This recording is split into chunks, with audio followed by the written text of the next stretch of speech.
That's nice, thank you. In what ways has being on Supernatural changed your life and who you are? In what ways has being on Supernatural changed my life and who I am? Yeah. In multitudinous ways. I feel like my life is entirely different now that I'm on, since I've been on Supernatural, and in most ways for the better. I was just speaking with my friend Matt backstage and lamenting one aspect of how life has changed, which is that I don't feel like I have quite as much space and time in my life to really get into deep contemplative creative work like I used to. So that's sort of a struggle for me. I have to work hard now to carve that time out, and it can be frustrating because of smartphones and email and other distractions. And Twitter, exactly. And Donald Trump.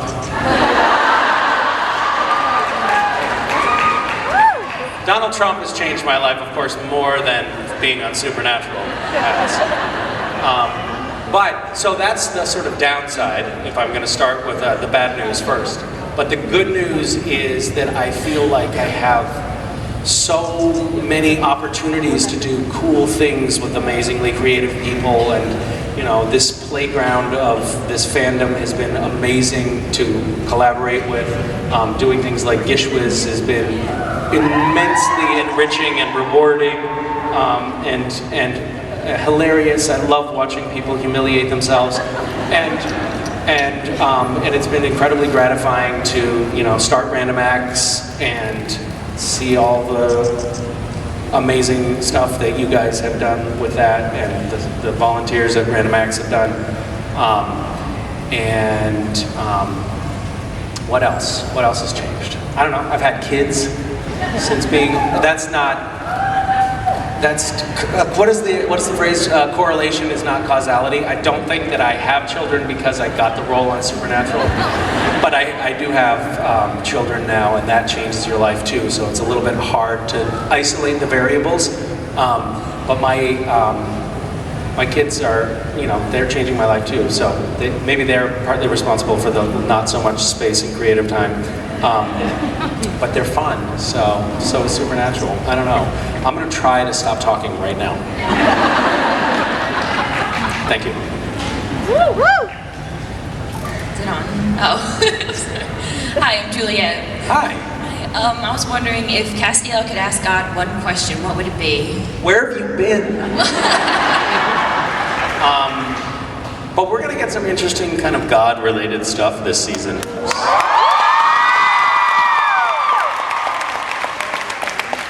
Now I'm trying to remember if that was on the list of things that I'm not supposed to talk about, or the list of things that I was supposed to talk about. I may be getting a phone call on Monday morning. Hi. Oh, hi. Sorry. It's weird hearing my voice. Okay. Oh, yeah, sorry. Can you come up with a Jish West item that you and I, or just, I don't really care, can do right now? Oh, you would like to do a scavenger hunt item right now? Yeah, sure. That's a great idea. You should do it with me. Why don't you write a song for Castiel? And I'll get back to you before the end of this panel and have you sing it for all of us. Okay. Great.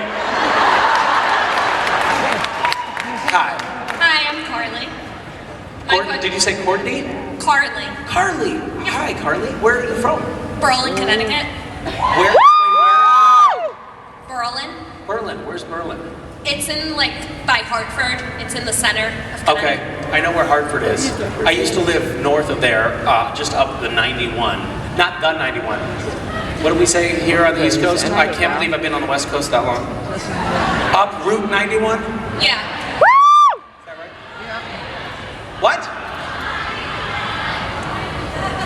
One at a time, please. I can't understand you when you speak.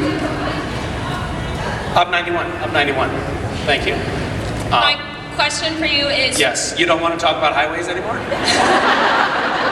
That's fine. I guess we have different interests. That's fine. If you want to go in a different direction, we can. What's your favorite highway, though, in New England?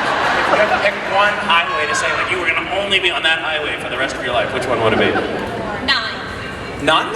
Yeah. That wasn't an option. It's not an option. It's not fair. Don't mess with my hypothetical questions. All right, what's your question, Carly? Where do you think angels go when they die? Okay, so this is, I think, maybe something that hasn't really been answered in the canon of the show, because obviously when humans die, they either go to heaven, hell, or purgatory, or they actually can get stuck, I guess, as a ghost in some sort of liminal status.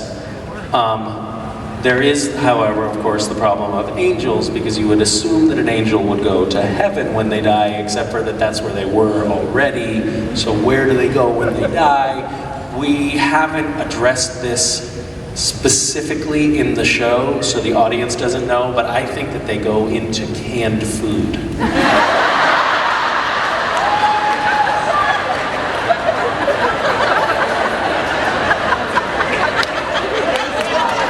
Yes. Hi. So if you had to like kill off one character on the show and replace him with a character from another TV show, who would you kill off and who would you replace him with and why? I would not kill off Metatron. No, he's my driving buddy. Who would I kill off on the show? That's a tricky question to answer because most of the people who are on the show are friends of mine and they would get mad at me for suggesting killing their characters. But it could be interesting, I'll sort of throw myself on the sword here and say it could be interesting to kill Castiel. Hear me out, I have a good solution. And replace him with the star of The Apprentice, Donald Trump.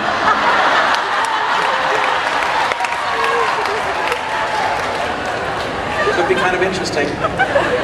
Castiel would stop, being that sort of stone face thing, and he'd start going, "Come on, D."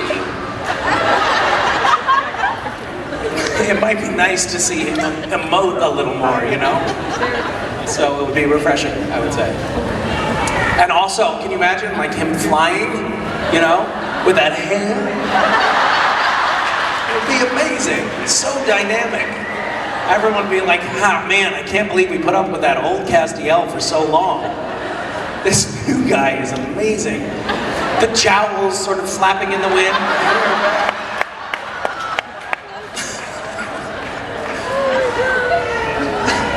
What? Yes, a rich Castiel for a change. The boys would have no problem.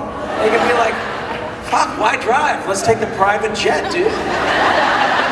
They could solve so many more crimes. You think of how much time the Winchesters waste driving around in an antique car? They're like, dude, I just read about this thing. It's all the way across the country. Hop in the car.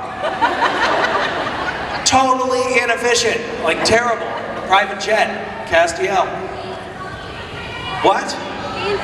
I feel like the structure of the event is devolving here, guys. I can't understand you. Whose turn? You asked the Donald Trump question, and then now it's your turn. Hi. Hi. I'm Olivia. Hi, Olivia. Hi. I was just curious, what's your favorite song to sing in the shower?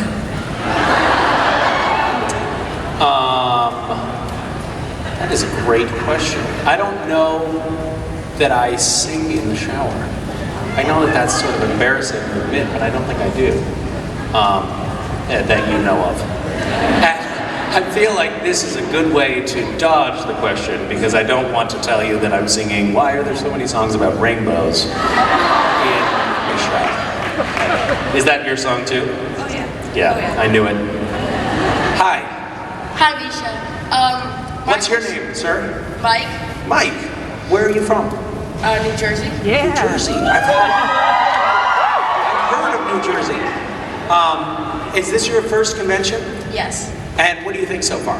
It's fun. It's fun? Yes. Okay.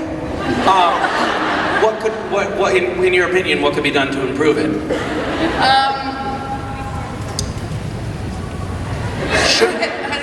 Should we have like ice cream being passed around all the time? Yeah. Anything else along those lines?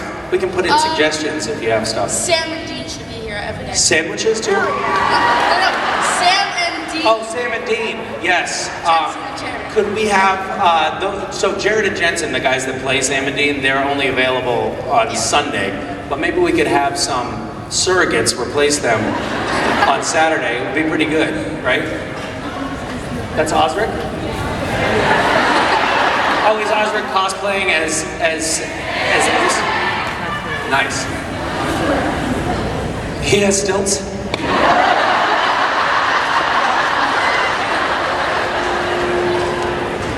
He really does go the extra mile, that guy.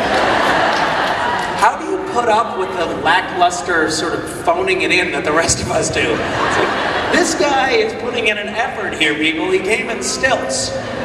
Try to show that you care a little bit, other actors. All right, Mike, I'm sorry, we got sidetracked. My question is, do you think Kevin's mom is hot?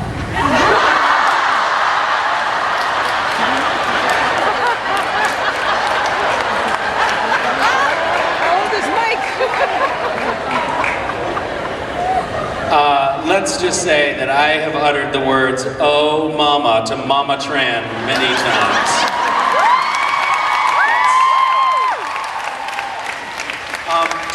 Do you think that, okay, hold on, before we go any further, how old are you, Mike? I'm too young for you, big boy.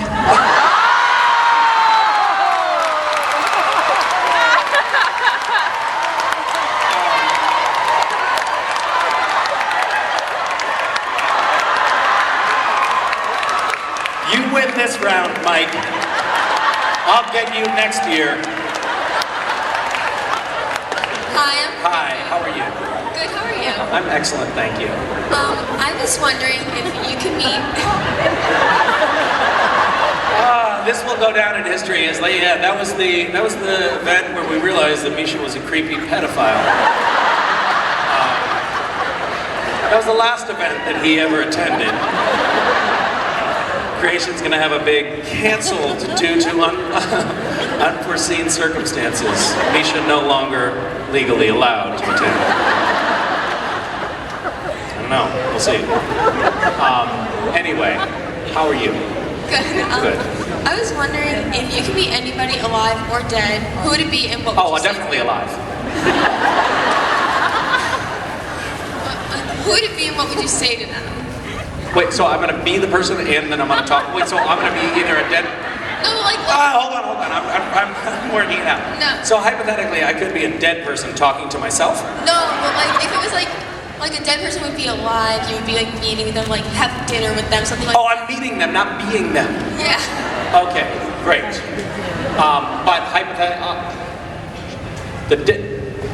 okay, I think I know what you mean. So, like for instance, I could find like Jesus's remains and speak to his like fragments of shroud and bones and stuff and talk to them. If that works for you, then sure. Okay. Wow, that is a really intense question. I know. And one that I should have an answer for, don't you think? What?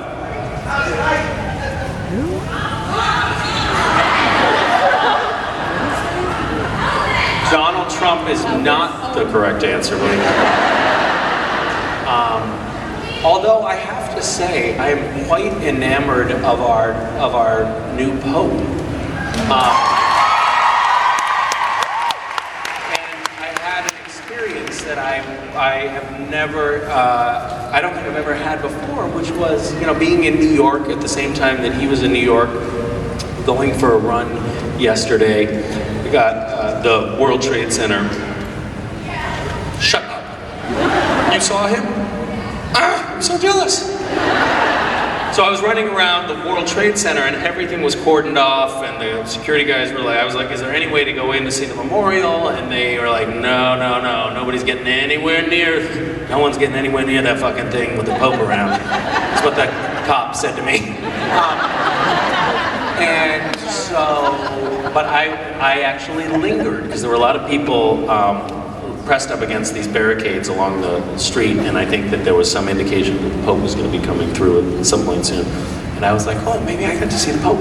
So I might say Pope Francis, alive, and you know, I would probably try to act cool. So I'd say something like, "What's up? How are you? First time in New York?" Something like that. You know, I try to keep it down low, casual, just so that he wouldn't think I was nervous or something. What? How old are you? I would say to him.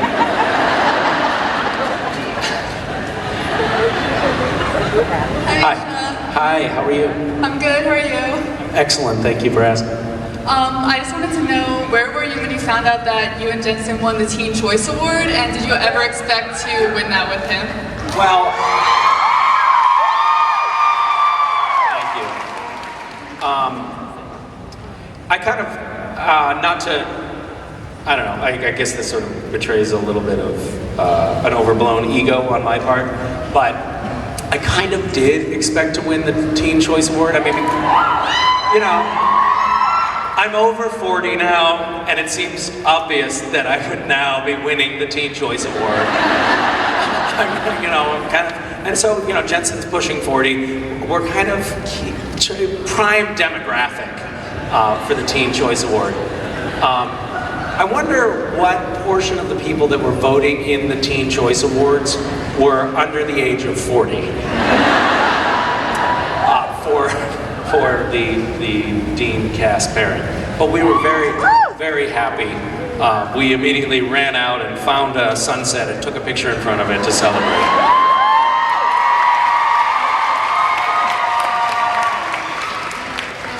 Hi. Hi, my name is Sophia. Hi, Sophia. And I was wondering, Castiel made a lot of mistakes when he was God, but if he were able to redo it, how do you think him being human would affect his decisions? That is a very sophisticated question. I don't know. I mean, I'll be honest with you, I've definitely never thought about that before. I think that Cass was a bit, he was a bit cold and calculating as God, and I think that he might have had a little bit more empathy as an overarching decision-making tool in his quiver, so to speak, when he was. That was a lot of different sort of metaphors crammed into one awkward package, but yeah. Thank you. Thank you. Hello. Good afternoon. Good afternoon. I was wondering, obviously Cass is an angel, but if he had originally been born as a human, what do you think he'd be doing with his life, and would he still have teamed up with the Winchesters? I think that Cass probably, if Cass was born human and were not an angel at any point in his career, I think that he would probably be some sort of a physical therapist, which, by the way, would be great for the boys to have on staff, because you notice that they are constantly getting the shit kicked out of them, right?